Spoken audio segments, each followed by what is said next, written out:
ಪ್ರಿಯರೇ, ದೇವರು ಒಳ್ಳೆಯವರು, ಒಳ್ಳೆಯದನ್ನೇ ಮಾಡುವವರಾಗಿದ್ದಾರೆ. ನಾವು ನಿರಂತರ ಜಯದ ಕಡೆ ಓಡುತ್ತೇವೆ. ಕ್ರಿಸ್ತನ ಅನ್ಯೋನ್ಯತೆಯಲ್ಲಿ ನಮ್ಮನ್ನು ಯಾವಾಗಲೂ ಜಯದ ಕಡೆ ಮೆರೆಸುತ್ತಾನೆ ಅನ್ನುವಂಥದ್ದನ್ನು ನಾವು ನೋಡ್ತೇವೆ. ಪ್ರಿಯರೇ, ಅಲ್ಲಿ ಮುಖ್ಯವಾಗಿ ನಾವು ಗಮನಿಸುವುದೇನಪ್ಪ ಅಂತಂದರೆ 2 ಕೊರಿಂಥ 2ನೇ ಅಧ್ಯಾಯ 14 ನಮ್ಮನ್ನು ಜಯದ ಕಡೆಗೆ ನಡೆಸ್ತದೆ. ಇಲ್ಲಿ ನಾವು ನೋಡ್ತೇವೆ, ಕ್ರಿಸ್ತನಲ್ಲಿ ನಮ್ಮನ್ನು ಯಾವಾಗಲೂ ಜಯೋತ್ಸವದೊಡನೆ ಮೆರೆಸುತ್ತಾ ಆತನ ವಿಷಯವಾದ ಜ್ಞಾನವೆಂಬ ಸುವಾಸನೆಯನ್ನು ನಮ್ಮ ಮೂಲಕ ಎಲ್ಲ ಸ್ಥಳಗಳಲ್ಲಿ ವ್ಯಾಪನಗೊಳಿಸುತ್ತಾ ಬರುವ ದೇವರಿಗೆ ಸ್ತೋತ್ರ. ಇಲ್ಲಿ ನಾವು ನೋಡ್ತೇವೆ, ದೇವರು ನಮ್ಮನ್ನು ಯಾವಾಗಲೂ ಜಯದ ಕಡೆಗೆ, ವಿಜಯದ ಕಡೆಗೆ, ಯಶಸ್ಸಿನ ಕಡೆಗೆ ನಮ್ಮನ್ನು ಮೆರೆಸ್ತಾನಂತೆ.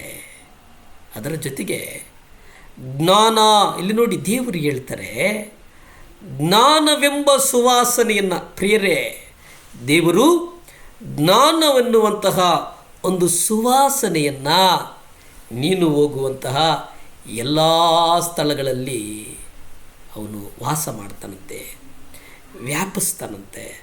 ಅದಕ್ಕೆ ನೀನೇನು ಮಾಡು, ದೇವರಿಗೆ ಸ್ತೋತ್ರ ಮಾಡು.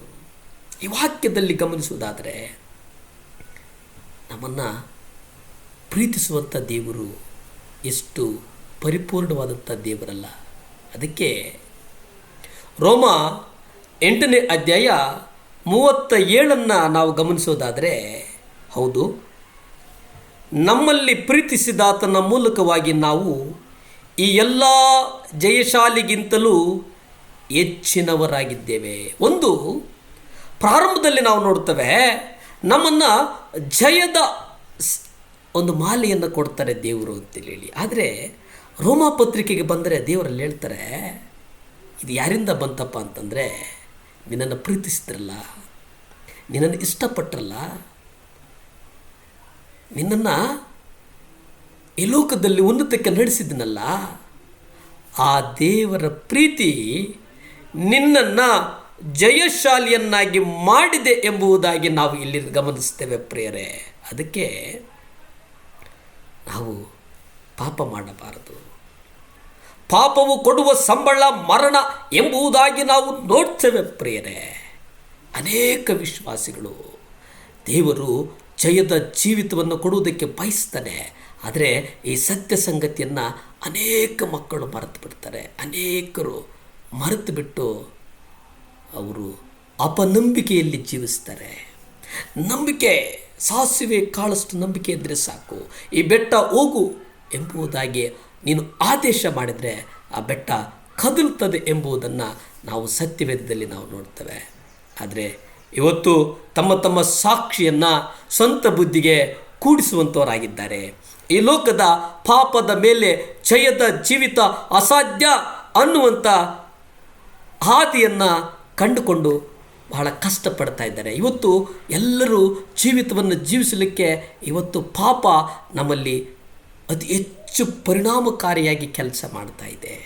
ಅದಕ್ಕೆ ನಮ್ಮ ಪಾಪದ ಮೇಲೆ ಜಯದ ಜೀವಿತ ಅಸಾಧ್ಯನಾ ಎಂಬುದಾಗಿ ನಾವು ಪ್ರಶ್ನೆ ಮಾಡಿಕೊಳ್ಳಬೇಕಾಗಿದೆ. ನಮ್ಮ ಜೀವಿತದಲ್ಲಿ ಪ್ರತಿಯೊಂದು ವಿಷಯದಲ್ಲಿ ನಾವು ನಂಬಿಕೆಯಿಂದ ಇರಬೇಕು. ನಂಬಿಕೆಗಾಗಿ ಪ್ರಾರ್ಥನೆ ಮಾಡಿಕೊಳ್ಳೋಣವೇ. ಸ್ತುತಿಗಳ ಮಧ್ಯೆ ವಾಸ ಮಾಡುವ ಕರ್ತನಾದೇಸುವೆ, ಕೋಟ್ಯಾನುಕೋಟಿ ಸ್ತೋತ್ರ ಸ್ವಾಮಿ. ದೇವಾ, ನೀವು ನಂಬಿಕೆಯನ್ನು ಕೊಡುವಂಥವರು ಸ್ವಾಮಿ. ನಮ್ಮನ್ನು ಈ ಮುಂಜಾನೆ ಯಾರ್ಯಾರು ಮೊಣಕಾಲಾಕಿ ಪ್ರಾರ್ಥನೆಯನ್ನು ಮಾಡ್ತಾ ಇದ್ದರು ಅವರನ್ನು ಜಯದ ಮಾಲೆಯನ್ನು ಕೊಡು ಸ್ವಾಮಿ. ಒಂದು ನಂಬಿಕೆ ಕೊಡು ದೇವರೇ. ವಿಶೇಷವಾಗಿ ಸ್ವಾಮಿ, ಬೆಣ್ಣು ಮಗಳು ಬರಿತಾಳೆ ದೇವರೇ, ಪತ್ರ ಬರಿತಾಳೆ ಸ್ವಾಮಿ. ಅಪ್ಪಾ, ನನಗೆ ದೇವರೇ ಕಿಡ್ನಿಯಲ್ಲಿ ಕಲ್ಲಿದೆ, ನನಗೆ ಸ್ವಸ್ಥ ಮಾಡು ಎಂಬುದಾಗಿ ಸ್ವಾಮಿ ಯೇಸು ಕ್ರಿಸ್ತನ ಅಧಿಕಾರದ ನಾಮದಲ್ಲಿ ಯಾರ್ಯಾರಿಗೆ ಕಿಡ್ನಿಯಲ್ಲಿ ಕಲ್ಲಿದೆಯೋ ಈಗಲೇ ಗುಣವಾಗ್ತದಂತ ನಾನು ಯೇಸುವಿನ ನಾಮದಲ್ಲಿ ಆದೇಶ ಮಾಡ್ತೇನೆ. ಅಪ್ಪ, ಸಹಾಯ ಮಾಡಯ್ಯ, ಸುಖ ಕೊಡಪ್ಪ, ಬಲ ಕೊಡು ಸ್ವಾಮಿ. ನಜರೇತಿನ ಯೇಸು ಕ್ರಿಸ್ತನ ಅಧಿಕಾರದ ನಾಮದಲ್ಲಿ ಬೇಡಿ ಬಂದು ಪ್ರಾರ್ಥನೆ ಮಾಡಿ ಆಶೀರ್ವಾದಗಳನ್ನು ಮುಂದುಕೊಳ್ತಾ ಇದ್ದೀವಿ ಪರಮ ತಂದೆಯೇ, ಆಮೇನ್. ಪ್ರಿಯರೇ, ದೇವರು ನಿಮ್ಮನ್ನು ಉನ್ನತಕ್ಕೆ ನಡೆಸಲಿ. ನಮಸ್ಕಾರ.